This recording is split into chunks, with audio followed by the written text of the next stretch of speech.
Welcome. Today, we're doing something a bit different. We're setting aside the usual deep dive structure, the complex research papers, the economic models. Yeah, we got a specific request. Exactly. You asked for stories. So today, we're diving into pure narrative. We've got 3 accounts of extreme, relentless obsession, all coming out of Japan. And these are stories where, well, affection just twists into something really dark. Total control, terrifying violence. It feels urgent, too, because these aren't just like one-off fictional things. No, not at all. Our sources show this kind of behavior is disturbingly common. I mean, get this, in Japan, over 22,000 stalking cases reported last year alone. It's a serious issue. Wow. And often when you see these extreme cases, there's this cultural frame. Maybe you used to understand them. The term is yandere. Right, the trope. Starts sweet, loving. But then the devotion just flips. Obsessive, controlling, violent. Yeah, that exact idea, sweetness turning lethal, that's the thread running through all 3 stories we have today. So let's unfold the first one. It comes from a private investigator about a man we're calling Mr. Ichi and a woman named Ku. Okay. This kicks off in January 2013. Mr. Ichi meets Ku just once at a friend's party. He barely even remembered her later. But she remembered him. Oh, instantly. Intensely obsessed. He did recall this one moment at the party, catching her just staring at him. Completely transfixed was the word he used. That initial fixation is often there right at the start. So soon after, Ku finds his apartment, and the stalking begins. But it wasn't, like, aggressive stalking at first. No slashed tires or graffiti. What form did it take then? She just became this silent presence. She'd show up at his building, stand outside, just staring up at his window. Or sometimes she'd be right by his door, waiting quietly. Yeah. Never caused any physical harm. If he asked her to leave, she would. He described it as just devoid of logical reason. It was unnerving. Well, that's the thing, isn't it? It's this insidious psychological pressure. Yeah. Because she's not breaking things or yelling, there's no obvious crime. Right. But she's establishing this silent ownership. Yeah. It's like she's saying, I know where you are. I'm always watching. It wears you down, but gives you almost no legal grounds for, immediate action. So Ichi, he eventually gets help from a private investigation company. Smart move. What did they say? Their advice was pretty standard, actually. Don't engage. They figured this type of stalker often loses interest if the victim just ignores them completely. Okay, the freeze-out approach, did it work? For a bit, yeah, it seemed to. Kus stopped coming around. 2 whole months went by, nothing. He probably thought it was over. It wasn't? Not even close. Then came the big escalation. 2 months after she disappeared, Ichi gets home late one night, closes the door, kicks off his shoes, starts heading towards the kitchen, and just stops. What did he see? In the dim light from the street, filtering through the window, there was a shadow. He flips the light switch, and there she is, Ku, standing silently in his kitchen. Oh, wow. Inside his apartment. That feeling of violation. That must have been terrifying. Absolutely. He starts frantically looking around, checking windows, the door, trying to see how she got in. Any sign of forced entry? None. And Ku, totally calm, just says, the landlady let me in. The landlady? Ow. Think about it. The landlady had probably seen Ku waiting patiently outside his place for months. She likely just assumed, oh, that must be his girlfriend. She forgot her key and lent her the spare. Unbelievable. So the stalker weaponizes basic neighborly trust. That's chilling. It shatters your whole sense of security. Ichi just lost it. Yeah. Pure anger. He starts yelling at her to get out, makes up a lie about having a new girlfriend, threatens to call the police. And her reaction? That's when it got surreal. Ku reaches into her handbag, pulls out a knife, doesn't say a word, her expression doesn't change, and she just slowly, deliberately starts slicing her own wrist. Over and over. Oh my God. Blood just starts splattering across his kitchen floor. That act of self-harm, right there in front of him. It's not just emotional breakdown, it's a calculated move, a kind of ultimate control tactic. It instantly flips the dynamic. He's not just dealing with an intruder anymore. Suddenly, he's responsible for a medical emergency.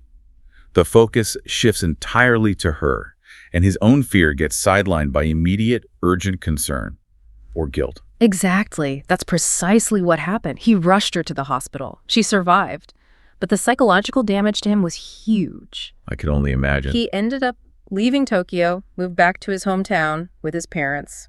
The sources say it was partly financial, but mostly just this profound, lingering guilt about what happened. Wait, he felt guilty after she broke in, stalked him, and did that in his kitchen. Yeah. It's insane, right? But that's the manipulation. It truly is. Yeah. She successfully pushed her chaos on him, made him feel responsible. He had to flee and stay silent because he was carrying the weight of her self-inflicted wound. Yeah. Like it was his failure. So 6 months go by. He's in his new town trying to rebuild. One evening, Ichi comes home from work. He hears voices from the living room, his parents chatting with his brother, who he rarely saw, Yeah. and someone else, a woman's voice. And it felt terrifyingly familiar. He steps into the living room. A woman stands up to greet him. His mother beams, all smiles, and says, "Welcome home, dear. This is Ku. She's going to be your sister." No, his brother's fiancé. Engaged. And 2 months pregnant with his brother's child. Ku had tracked his family down, found the brother in a different city, charmed them all, and embedded herself right into the family. That is methodical horror. Just pure, terrifying persistence. He was completely trapped, couldn't convince his family. They'd already bonded with this quiet, seemingly distressed woman. He ended up moving again, this time to the USA, just to get away. Wow, what a story. That's the long game of obsession. But not all obsession works like that. Our second story, this one's different. It involves a man breaking up with his ex, Haruka, and it's not methodical. It's immediate, explosive, kinetic fury. Okay, a different type of dangerous. Right. He'd initially dated Haruka because she seemed kind, but underneath she was intensely controlling and really pessimistic. How did the control show itself? Oh, it was systemic. She needed to know about every phone call. If he traveled for work, she'd call him, like, every hour on the hour. Demanded proof he was actually where he said he was. Constant surveillance. Yeah. That's classic emotional containment. It wears down your autonomy, makes you internalize that you're always being watched. Yeah, and it just got worse. Eventually, she forbade him from interacting with any other women at all. Seriously? Deleted female colleagues' numbers from his phone. If they went out to eat and the server was female, Haruka would take over ordering, wouldn't even let him look at the server. That's extreme. Just unsustainable. Totally. So he realizes he has to end it. He goes to her apartment to break up, but he's so terrified of how she'll react, he actually writes out a script. A kind, gentle breakup speech. The fact he needed a script, that tells you everything. He wasn't expecting sadness. He was bracing for something else. Exactly. He finishes his speech, looks up. She's just staring silently at the floor. He thinks, okay, maybe this is okay, turns to leave, and then she suddenly reared her head upwards, he said, and just lets out this shriek. Oh, no. Her face completely twisted into what he described as a devilish snare. Pure fury. That immediate switch. Stillness to rage. That hair trigger reaction is terrifying. Haruka bolts straight for the kitchen. For a weapon. He knew it instantly. Freaked out, ran for the elevator, didn't even grab his shoes. He hears her apartment door burst open behind him, just meters away. Said she seemed to have otherworldly strength, like a woman possessed. That she had a knife. Yeah, screaming, "I'm gonna cut your fang throat!" Yes. He knew the elevator was too slow. He runs for the stairs instead, racing down from the 5th floor, hearing her gaining on him. Can you imagine that terror? The footsteps behind you? He gets to the ground floor, ducks into the shadow under the staircase, heart pounding. She rushes past him in the dim light. As she goes by, he sticks his leg out. You tripped her. Yeah. Connected hard with her shin, heard a painful crack. She just flew forward, crashed face first into the ground. Ouch. So he escaped. He did. He got out of there, left her injured on the floor. Did he call for help? An ambulance? No. And this part's crucial psychologically. He didn't call anyone. He was terrified that if he involved the police or neighbors, Haruka would immediately flip the script. Manipulate the situation. Exactly. Turn everyone against him, maybe accuse him of assault, sue him. He figured leaving her there was less risky than getting tangled up further. She'd made him feel legally vulnerable even in his own self-defense. That's a hallmark of these situations. Yeah. The stalker creates so much chaos and fear that the victim feels paralyzed, even afraid of seeking help. So he moved, new apartment, new job, told everyone he knew, absolutely do not give out his new address, total secrecy. Did it work? For a few days. Then he gets a letter, hand-delivered, to his new address. Oh, come on. How? No idea. The letter had just one line, "I will always be waiting for you." And below it, a kiss mark in red lipstick. Chilling. Yeah. So she had Haruka's explosive rage, but also Ku's methodical tracking ability, the worst of both worlds. Yeah, just relentless. Okay, our final story. This one shows a complete break from, well, reality. A terrifyingly literal interpretation of obsession. Where does this one come from? It's from a written confession, provided by a patient charged with assault, shared by a psychiatrist friend of the source. It really lays bare the fractured logic. Okay, let's hear it. The patient was devastated. Her boyfriend told her he wanted to break up. His reason, she was emotionally heavy, a mental burden. Basically, too clingy, too overprotective. How did she see herself? She saw herself as his second mother, said she provided his every need, so when he said this, she was crying, asking what she could possibly do to fix things. What did he say? He apparently yelled the crucial instruction, "Get out of my sight as fast as possible." Oof.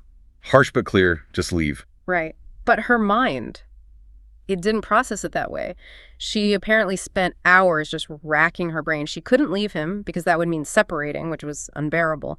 But she also felt she had to obey his command. Get out of his sight. Forever. So she's trapped between two impossible demands in her own mind. Exactly. And she searched for a way to satisfy both. She came to what she wrote was the only solution. This sounds bad. What was her logic? It's profoundly disturbing. Her reasoning went like this.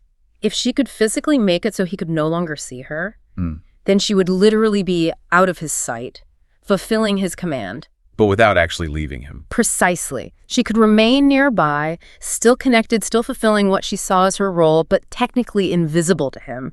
It's this completely warped idea of destructive service, violence as a twisted form of devotion. That is deeply chilling logic. Yeah. The Yandere mindset in its most literal, terrifying form. So she went to a convenience store, bought what she needed, went to his apartment, buzzed, and he let her in right away. Probably thought she was coming to collect her things or talk calmly. Yeah. She pulled a screwdriver from her pocket and plunged it into his right eye. Oh, God. While he was, rolling on the floor in agony, she climbed on top of him. Her confession detailed how she then brought the screwdriver down again, maneuvered it along his face, and into the left eye socket. Both eyes. Oh, my God. She even described the sound in her confession. She wrote, it was a squelch. Stop. And then she added this horrifying detail about the sound. Yeah. A cute sound just like him. Wow. That final detail, describing the sound of blinding him as cute, that just closes the loop, doesn't it? The ultimate violation, the destruction of his senses framed with this perverse tenderness. For her, the violence wasn't rage, it was intimacy. Yeah. A terrifying act of compliance. It's just hard to comprehend. Exactly. These accounts, Ku's methodical infiltration, Haruka's explosive pursuit, and this final story, this woman's terrifyingly literal logic, they really show the brutal reality. Obsession, when it goes unchecked, it spirals way beyond predictable emotions. It becomes psychological warfare, extreme violence. What really stands out across all three, I think, is how incredibly difficult it is for outsiders, friends, family, even authorities to see the danger until it's far too late. Whether it's the landlady assuming it's just romance, or Mr. Ichi's family siding with the seemingly distressed Ku, or the second victim being too afraid to call the police, that reluctance, that misinterpretation, that fear, it gives the obsession the time and space it needs to grow into real horror. A really sobering thought, the danger hiding in plain sight sometimes. Exactly. Well, if you appreciate us taking these deep dives into, the darker side of human psychology and true crime, please make sure you show your support. Yeah, it helps us keep doing this. Definitely. Press that like button, share this deep dive with others who might find it compelling, and of course, subscribe to our channel, Horror Docs. We appreciate you listening. Thank you for listening.